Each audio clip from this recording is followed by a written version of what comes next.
തിരുവനന്തപുരത്തെ ബി.ജെ.പിയിലെ പ്രശ്നങ്ങൾ അവസാനിക്കുന്നില്ല എന്ന് തന്നെയാണ് പുറത്തുവരുന്ന വാർത്തകൾ വ്യക്തമാക്കുന്നത്.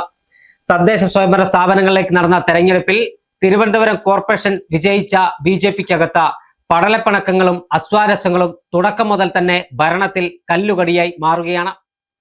തെരഞ്ഞെടുപ്പിന് തൊട്ടുമുമ്പാണ് ആർ ശ്രീലേഖയെ മേയർ സ്ഥാനാർത്ഥിയായി ബി.ജെ.പി രംഗത്തിറക്കിയത്. മുൻ DGP കൂടിയായ ശ്രീലേഖയുടെ ജനപ്രീതി വോട്ടാക്കി മാറ്റുക എന്ന് തന്നെയായിരുന്നു ബി.ജെ.പിയുടെ ലക്ഷ്യം. എന്നാൽ തെരഞ്ഞെടുപ്പിന് ശേഷം ശ്രീലേഖയെ മേയറാക്കരുതെന്ന് പാർട്ടിയിലെ ഒരു വിഭാഗം ആവശ്യപ്പെട്ടു. രാജീവ് ചന്ദ്രശേഖർ ബി.ജെ.പിയുടെ സംസ്ഥാന അധ്യക്ഷൻ ശ്രീലേഖ തന്നെയാണ് മേയർ എന്ന നിലപാടെടുത്ത് ഡൽഹിക്ക് പറന്നു. അവിടെ പാർട്ടിയിലെ മറ്റൊരു വിഭാഗമായ കെ സുരേന്ദ്രനും വി മുരളീധരൻ അടക്കമുള്ളവർ പണികൊടുത്തു. ഇരുവരും ദേശീയ നേതൃത്വത്തെ കാര്യങ്ങൾ ധരിപ്പിച്ചു. ഒടുവിൽ ദേശീയ നേതൃത്വം ശ്രീലേഖയെ വെട്ടി VV രാജേഷിനെ മേയറായി പ്രഖ്യാപിച്ചു. ഇത് ശ്രീലേഖയ്ക്ക് വലിയ ഷോക്കായി എന്നതൊരു യാഥാർത്ഥ്യമാണ്. എന്തായാലും അതിനുശേഷം ശ്രീലേഖ പാർട്ടി നേതൃത്വവുമായി അത്ര നല്ല ബന്ധത്തിലല്ല ഉള്ളത്. നരേന്ദ്രമോദി തലസ്ഥാനത്ത് വന്ന പരിപാടിയിലടക്കം ശ്രീലേഖ നടത്തിയ വികാര പ്രകടനങ്ങൾ വലിയ വാർത്തയായിരുന്നു. പ്രധാനമന്ത്രിയെ യാത്രയാക്കുന്ന ചടങ്ങിലേക്ക് പോലും ശ്രീലേഖ പോയില്ല. അതുമാത്രമല്ല, സ്റ്റാൻഡിംഗ് കമ്മിറ്റി ചെയർമാൻമാരുടെ തെരഞ്ഞെടുപ്പിൽ ശ്രീലേഖയുടെ വോട്ട് അസാധുവായതും വലിയ തർക്ക വിഷയമായി. ഈ ഒരു പശ്ചാത്തലത്തിൽ വലിയ വിവാദമാണ് ഇപ്പോൾ വീണ്ടും ഉയർന്നിരിക്കുന്നത്. അതായത് ബി.ജെ.പിയിലെ കൗൺസിലർമാർക്ക്, തിരുവനന്തപുരം നഗരസഭയിൽ വിജയിച്ച ബി.ജെ.പി കൗൺസിലർമാർക്കും മേയർക്കും ബി.ജെ.പിയെ പിന്തുണയ്ക്കുന്ന സ്വതന്ത്രനും നരേന്ദ്രമോദി ഒരു വിരുന്ന് ഒരുക്കിയിട്ടുണ്ട്, ഉച്ചഭക്ഷണം ഒരുക്കിയിട്ടുണ്ട്. ആ ഭക്ഷണത്തിലേക്ക് അല്ലെങ്കിൽ ആ ചടങ്ങിലേക്ക് ബി.ജെ.പിയുടെ കൗൺസിലർമാരെല്ലാം തീവണ്ടി മാർഗമാണ് പോകുന്നത്. എന്നാൽ അക്കൂട്ടത്തിൽ രാജേഷിനോടൊപ്പം അല്ലെങ്കിൽ മേയർ VV രാജേഷിനോടൊപ്പം ശ്രീലേഖ ഇല്ല എന്നതാണ് ഒരു യാഥാർത്ഥ്യം. ശ്രീലേഖ അതിന് മറുപടിയായി പറയുന്നത് തനിക്ക് ഇത്ര സമയം തീവണ്ടിയിൽ ഇരിക്കാൻ ആരോഗ്യപരമായ ബുദ്ധിമുട്ടുണ്ട്, അതുകൊണ്ട് താൻ വിമാനമാർഗം ഡൽഹിയിൽ എത്തിക്കൊള്ളാമെന്നാണ്.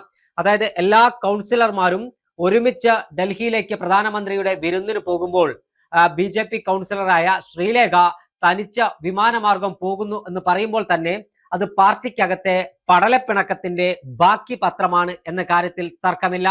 VV രാജേഷും ശ്രീലേഖയും തമ്മിലുള്ള തർക്കം രൂക്ഷമായി തന്നെ തുടരുന്നു എന്ന് തന്നെയാണ് ഇതിലൂടെ നമുക്ക് മനസ്സിലാക്കാൻ കഴിയുന്നത്. അതോടൊപ്പം തന്നെ നേരത്തെ ശ്രീലേഖയും വട്ടിയൂർക്കാവ് MLA പ്രശാന്ത് തമ്മിലുള്ള വിഷയം നമ്മൾ കണ്ടതാണ്.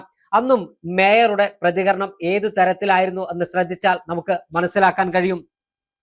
ഈ വിഷയത്തിൽ ശ്രീലേഖ ബി.ജെ.പി തർക്കത്തിൽ എന്ത് നിലപാടാണ് ബി.ജെ.പി സംസ്ഥാന നേതൃത്വം സ്വീകരിക്കുക എന്നതാണ് ഇനി കണ്ടറിയാനുള്ള ഒരു കാര്യം. ബി.ജെ.പി ആറ്റുനോറ്റ് ലഭിച്ച തിരുവനന്തപുരം കോർപ്പറേഷന്റെ ഭരണത്തിൽ പ്രതിസന്ധി ഉണ്ടാകുന്ന തരത്തിൽ ശ്രീലേഖ പ്രവർത്തിക്കുമോ എന്നതാണ് അറിയാനുള്ളത്. കാരണം കേവല ഭൂരിപക്ഷം ബി.ജെ.പിക്ക് തനിച്ച് ലഭിച്ചിട്ടില്ല. സ്വതന്ത്രന്റെ പിന്തുണയോടുകൂടിയാണ് ബി.ജെ.പി ഇപ്പോൾ സംസ്ഥാന തലസ്ഥാനം ഭരിച്ചുകൊണ്ടിരിക്കുന്നത്. ആ ഒരു പശ്ചാത്തലത്തിൽ ശ്രീലേഖ കൂടി ഒരു പ്രശ്നം സൃഷ്ടിക്കുകയാണെങ്കിൽ അത് ഭരണത്തിനെ ബാധിക്കുമെന്ന ഉത്തമമായ ബോധ്യം ബി.ജെ.പി നേതൃത്വത്തിലുണ്ട്.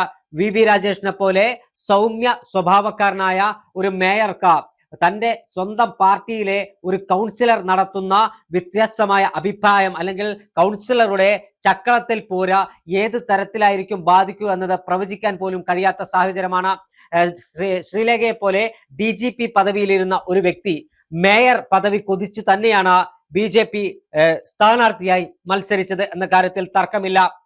അവർ ആശിച്ച മേയർ പദവി ബി.ജെ.പിയിലെ മറ്റു നേതാക്കന്മാർ ചേർന്ന് വിട്ടുകയായിരുന്നു. ശ്രീലേഖയ്ക്ക് മേയർ പദവി രാജീവ് ചന്ദ്രശേഖർ, പാർട്ടി സംസ്ഥാന അധ്യക്ഷൻ രാജീവ് ചന്ദ്രശേഖർ ഉറപ്പ് നൽകിയിട്ടാണ് അവരെ മേയറാക്കി അല്ലെങ്കിൽ തങ്ങളെ മേയറാക്കുമെന്ന് പറഞ്ഞ ശ്രീലേഖയെ മത്സരിപ്പിച്ചത്. എന്നാൽ മത്സരിച്ച് ജയിച്ച ശേഷം ശ്രീലേഖയെ മാറ്റി VV രാജേഷിനെ മേയറാക്കുന്നതാണ് നമ്മൾ കണ്ടത്. ബി.ജെ.പിയിലെ മുതിർന്ന നേതാക്കൾ, അത് കെ സുരേന്ദ്രനായാലും വി മുരളീധരനായാലും PK കൃഷ്ണദാസ് അടക്കമുള്ള നേതാക്കന്മാർക്ക് ശ്രീലേഖ മേയറായി വരുന്നതോട് താല്പര്യമില്ല. കാരണം താഴെത്തട്ട് മുതൽ സംഘടനാ പ്രവർത്തനം നടത്തി വിദ്യാർത്ഥി ആയിരിക്കുന്ന കാലഘട്ടത്തിൽ ABVP-യിലൂടെ പൊതുപ്രവർത്തനം നടത്തി യുവമോർച്ചയുടെ സംസ്ഥാന അധ്യക്ഷ പദവിയെല്ലാം അലങ്കരിച്ച ബി.ജെ.പിയുടെ തിരുവനന്തപുരം ജില്ലാ പ്രസിഡന്റ് സ്ഥാനം അലങ്കരിച്ച VV രാജേഷിനെ പോലെ രാഷ്ട്രീയത്തിൽ പരിചയമുള്ള ബി.ജെ.പി രാഷ്ട്രീയം പയറ്റിത്തെളിഞ്ഞ ഒരു വ്യക്തിയാണ് തിരുവനന്തപുരത്തിന്റെ മേയറായി വരേണ്ടത് എന്ന ഉത്തമമായ ബോധ്യത്തിന്റെ അടിസ്ഥാനത്തിൽ തന്നെയാണ് ഒരു വിഭാഗം നേതാക്കന്മാർ ശ്രീലേഖയെ വെട്ടി വി രാജേഷിനെ മേയർ പദവിയിൽ എത്തിച്ചത്. അന്ന് മുതൽ ശ്രീലേഖയും പാർട്ടി നേതൃത്വം തമ്മിൽ അത്ര നല്ല ബന്ധമല്ല. ഈ ഒരു പശ്ചാത്തലത്തിലാണ് ഇപ്പോൾ ഡൽഹി യാത്ര വിവാദമായിക്കൊണ്ടിരിക്കുന്നത്. പ്രധാനമന്ത്രി നരേന്ദ്രമോദി വിളിച്ച വിരുന്നിൽ പങ്കെടുക്കാൻ ശ്രീലേഖ വിമാനമാർഗം പോകുമ്പോൾ മറ്റു കൗൺസിലർമാർ തീവണ്ടിയിൽ ഒരുമിച്ച് യാത്ര ചെയ്യുകയാണ്. എന്തുകൊണ്ടാണ് ഇത്തരത്തിൽ BJPയുടെ ചക്കളത്തിൽ പോരാ തീർക്കാൻ നേതൃത്വത്തിന് കഴിയാത്തത് എന്ന് ചോദിച്ചാൽ, രാഷ്ട്രീയത്തിൽ പരിചയമില്ലാത്ത, രാഷ്ട്രീയ പാരമ്പര്യമില്ലാത്ത, രാഷ്ട്രീയത്തിന്റെ ബാലപാഠം അറിയാത്ത ശ്രീലേഖയെ എങ്ങനെ മെരുക്കണമെന്ന് ഇപ്പോഴും പാർട്ടി നേതൃത്വത്തിന് കൃത്യമായി അറിയില്ല. മേയർ പദവി മാത്രം മോഹിച്ച് പാർട്ടിയിൽ ചേർന്ന BJPയിൽ ചേർന്ന ശ്രീലേഖയ്ക്ക് പൊതുപ്രവർത്തനമോ അല്ലെങ്കിൽ ജനങ്ങളുടെ ക്ഷേമത്തിന് വേണ്ടി പ്രവർത്തിക്കുന്നതോ ഒന്നുമല്ലായിരുന്നു ലക്ഷ്യം. തനിക്ക് മേയർ പദവി കിട്ടണം, DGP പദവിയിൽ നിന്ന് വിരമിച്ച ശേഷം മറ്റൊരു ഔദ്യോഗിക പദവി ലഭിക്കാൻ വേണ്ടി മാത്രമാണ് ശ്രീലേഖ BJP എന്ന രാഷ്ട്രീയ പാർട്ടിയിൽ അഭയം തേടിയത്. അവിടെ BJP നേതൃത്വം മേയർ പദവി ലഭിക്കാത്തത് കൊണ്ട് മാത്രമാണ് അവർ ഇത്തരത്തിൽ ഒരു നിലപാട് സ്വീകരിക്കുന്നത്.